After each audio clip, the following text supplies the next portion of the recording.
Today's episode is brought to you by Positively Productive Systems, whose mission is to be the antidote to your stress and to provide compassionate productivity resources and coaching that help you heal and achieve. Be sure to check out both free and paid resources at positivelyproductive.com/resources. What motivated us to do or not do something was how we respond to inner and outer expectations. The Four Tendencies categorizes individuals into 4 types and helps us understand that response in the context of accountability and motivation. This kind of understanding can help you with self-mastery, getting yourself to do things, influencing others to do things, and it can help reduce frustration and improve relationships when you understand yourself and others better. You're listening to the Positively Living Podcast. I'm your host, Lisa Zawrotny, founder of Positively Productive Systems and a productivity coach certified in positive psychology and stress management.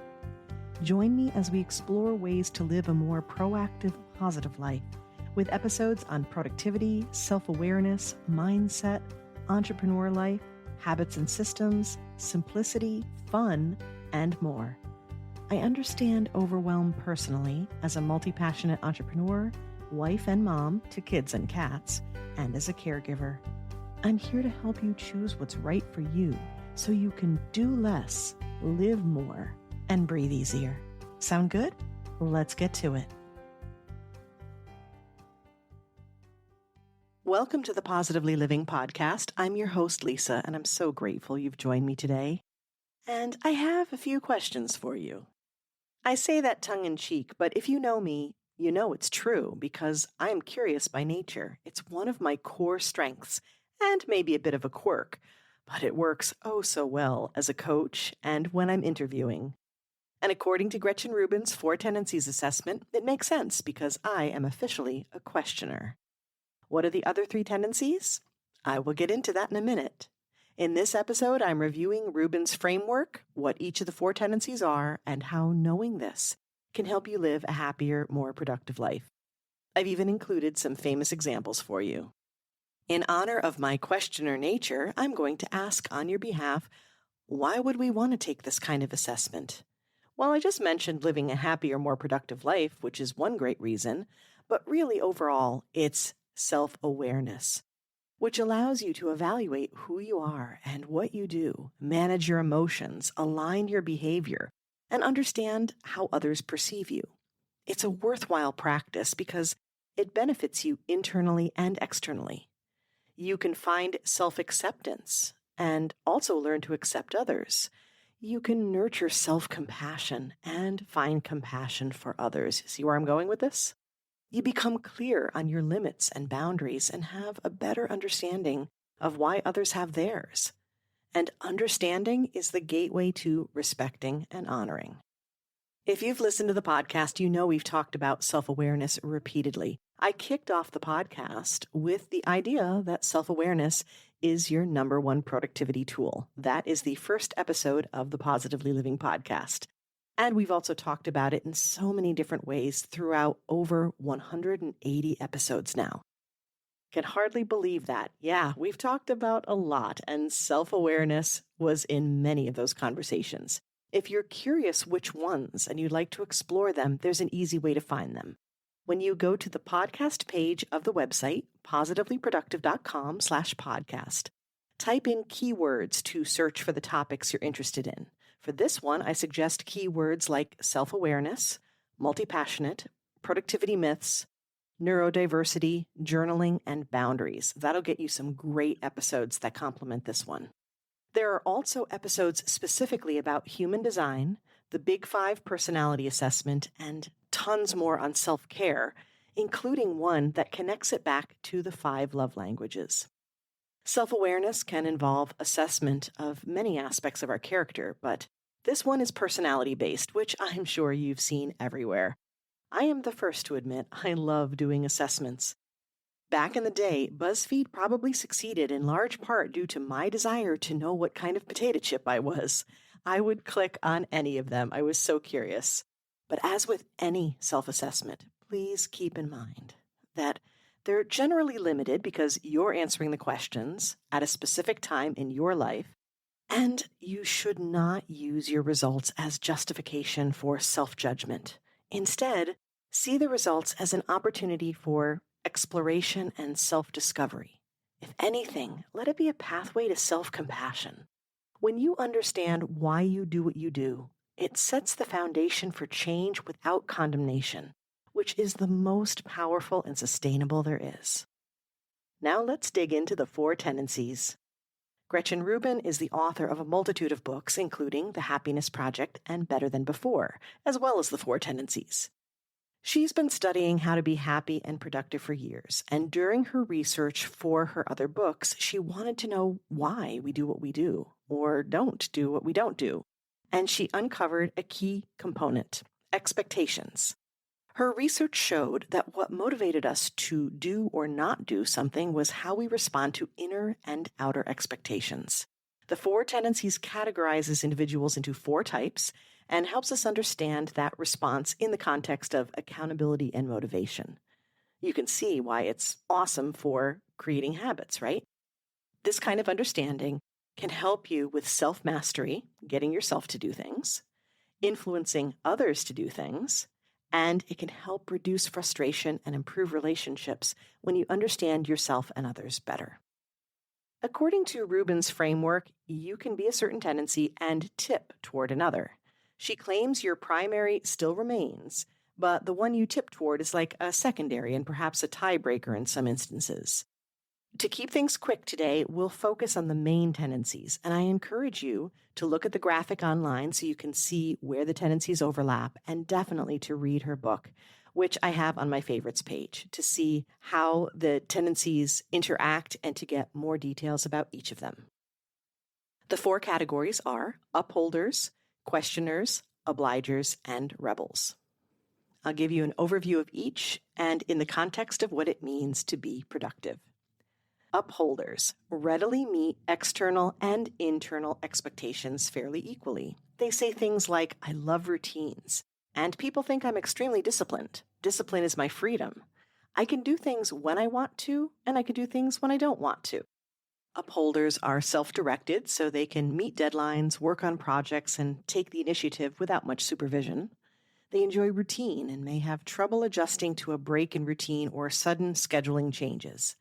They put a high value on follow-through. Don't tell them you're going to do something and then not do it. They may need to be reminded that, unlike them, others aren't necessarily energized by getting things done. And they may have trouble delegating responsibilities because they suspect that others aren't dependable. They may struggle with change and tend toward rigidity because they lock in so well and their actions create strong habits. The most effective habit strategy for upholders is scheduling. They love to keep a schedule and get through every item. Whatever appears on the calendar gets done. They can make time for each person and each activity that they value by putting it on the calendar. You can help them out by giving them plenty of time for change. Questioners, just like it sounds, question all expectations. So they meet an expectation only if they believe it's justified. It's an internal expectation. They say things like, "I'll comply if you convince me why." I love researching. And people sometimes say I ask why too much. Oh boy, that sounds so familiar. Questioners put a high value on reason, research, and information. They follow the advice of authorities only if they trust their expertise, and they'll follow their own judgment, sometimes even when it flies in the face of experts who supposedly know more. Their persistent questioning can sometimes make them seem uncooperative. They hate anything arbitrary. I'll give you a great example from my experience, which is New Year's resolutions and starting things on January 1st. If you want to start something, I truly believe you just start it now. Questioners may dislike being questioned themselves. Ironic. They consider their actions carefully, so they find it tiresome or possibly even insulting to be asked to justify their decisions.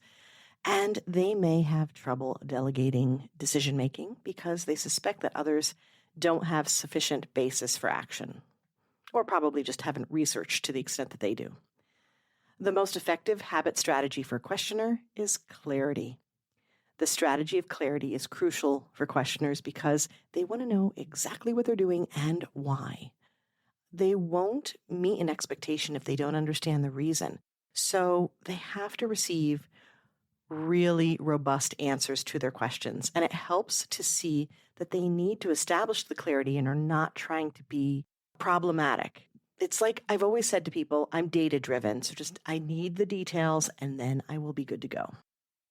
Obligers readily meet outer expectations, but struggle to meet inner expectations. So this is the reverse of questioners. Obligers say things like, you can count on me, and I'm counting on you to count on me. If I have to, I will. If I want to, I won't. Obligers put a high value on meeting commitments to others. I'll do anything for someone. They thrive with deadlines, oversight, monitoring, and other forms of accountability. They may have trouble setting limits on others' demands. They may be exploited by people who take advantage of them. They may also get to a point of feeling resentful and fall into something called obliger rebellion. They may have trouble delegating because they feel some expectation to do it themselves, and they must have systems of external accountability in order to meet inner expectations. I think this is so interesting because with my tendency to go for inner expectations, I feel like I bring that to my obliger clients, and we have a really good balance. So the most effective habit strategy for an obliger is accountability. Now, all four tendencies can have benefits from accountability to varying degrees, but obligers absolutely require external accountability. Now, the options could include deadlines, specific consequences if something isn't done, involvement from accountability partners like coaches or groups or trainers, friends, family. Any kind of accountability buddy will help. Obligers often feel a powerful sense of obligation to be good role models, and they can often do something for someone else on behalf of someone else. And you can help them out by making a note of that and protecting their limits. Rebels resist both outer and inner expectations, whereas upholders can balance both. Rebels are like, it's neither. They say things like, I value freedom and choice. I do what I want to do when I want to do it. You can't make me, and neither can I. The saying, you're not the boss of me, always makes me think of rebels. Rebels put a high value on freedom, choice, identity, authenticity. If someone asks or tells them to do something, they're likely to resist on principle because they were asked. They may be easy to manipulate if you use that resistance where they can say, well, I'll show you or watch me, or they'll kind of do something with reverse psychology if they don't catch it. They may choose to act out of love, a sense of mission, and belief in a cause. So that's a really good point right there that I want you to be aware of, especially if you are a rebel or you know one. That's the key to getting things done for them. They may have trouble telling themselves what to do, even if it's something they want to do. They may love to meet a challenge in their own way, in their own time. They generally don't respond well to supervision, advice, directions, routines, schedules, or doing repetitive tasks. Again, what I want to do when I want to do it. And they may thrive in an environment of high regulation, which sounds counterintuitive, but a lot of times that connects to a bigger purpose. The most effective habit strategy for a rebel is to focus on identity. Rebels place great value on being true to themselves, and they can embrace a habit if they view it as a way to express that identity. Here are a few famous examples of the types to consider. A famous example of an upholder is Hermione Granger from the Harry Potter book series and movies. She has checklists and schedules and knows the rules even before she arrives at Hogwarts. She even borrows a time turner from Professor McGonagall to attend more classes. It makes me want to bust out the Cher song right now. Okay, bear with me. If I could turn back time. Right, okay. So Hermione is a strict rule follower. But as time progresses, she digs into her inner expectations and values to make choices that do break the rules. That's a great tip for upholders who struggle with rigidity. Go inward. Find your reasoning for change there. A famous example of a questioner is Ron Swanson from the show Parks and Recreation. If you know the show, he might strike you as a rebel to start, but don't let his jaded, curmudgeonly ways throw you. He works in a government office where he accepts and stands up for many laws, especially related to the safety of the community. He simply questions a lot of them as well, and especially the people that work there who are taking care of them. And when it comes to something like a building permit, where he truly believes he knows more, he becomes rebellious and does what he wants. The way to get through to questioners is to understand the authorities that they trust and to show them the research, show them the proof. Also, questioners can get caught in analysis paralysis collecting all that data, so finding trusted sources who've done the research can speed the process along and help them take action. A famous example of an obliger is George Bailey in It's a Wonderful Life. George has big dreams, and throughout the movie, he continues to put those dreams on hold for the sake of others, for outer expectations, like running the family business. He's responsible and caring, but he has his limits. The movie shows what an obliger rebellion can look like. It reminds us all how we need to appreciate and watch out for obligers, and it's one of the reasons I adore coaching them. If you are one, I've got your back. A famous example of a rebel is Becca Mitchell in Pitch Perfect. I think what makes her a rebel is not only that she bucks social convention and expectations, those outer expectations by what she wears and what she does and her attitude and her choices, but she also seems to go against some of her inner choices as well. She has an identity that drives her, music mixing and being a producer, right? And she rejects opportunities on principle that may work for her, at least to start. In the first movie, she acquiesces to get involved and try things in college, including the a cappella group, because her dad bargains with her to send her to LA to produce music if she's willing to give college a real try and get involved in an activity. So she finds that to be a worthwhile exchange and then does it. Some final thoughts. No assessment is foolproof, and many aspects of your character come into play when you determine how you work best. This is one jumping off point that is especially good for helping you take action in a way that suits you. If you haven't already, I recommend taking the quiz where you can learn a bit more about your tendency. You can find the quiz at GretchenRubin.com, search for quizzes, and you will find the Four Tendencies quiz on her page, or you can find the direct link on the podcast episode page for this episode. And you can find that where you find all the podcast information at positivelyproductive.com/podcast. I would love to know which tendency you are. Message me your results by going to my Connect page, positivelyproductive.com/connect. And I'll have a custom recommendation for you if you do. If you're ready to dig in further and come up with some specific steps to make your tendency work for you, you can book a quick coaching session called the Productivity Boost Session. In 30 minutes, we'll review what's challenging you and come up with your next best steps. This session is highly effective for shifting a habit, quickly reviewing your weekly schedule, discussing productivity-related tech and systems, and moving past decision hurdles for prioritizing. You'll find a link for that on the Connect page as well.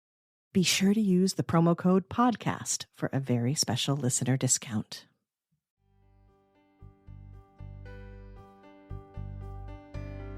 Thank you for joining me today. Your time is precious and limited, and I'm honored you chose to spend it with me.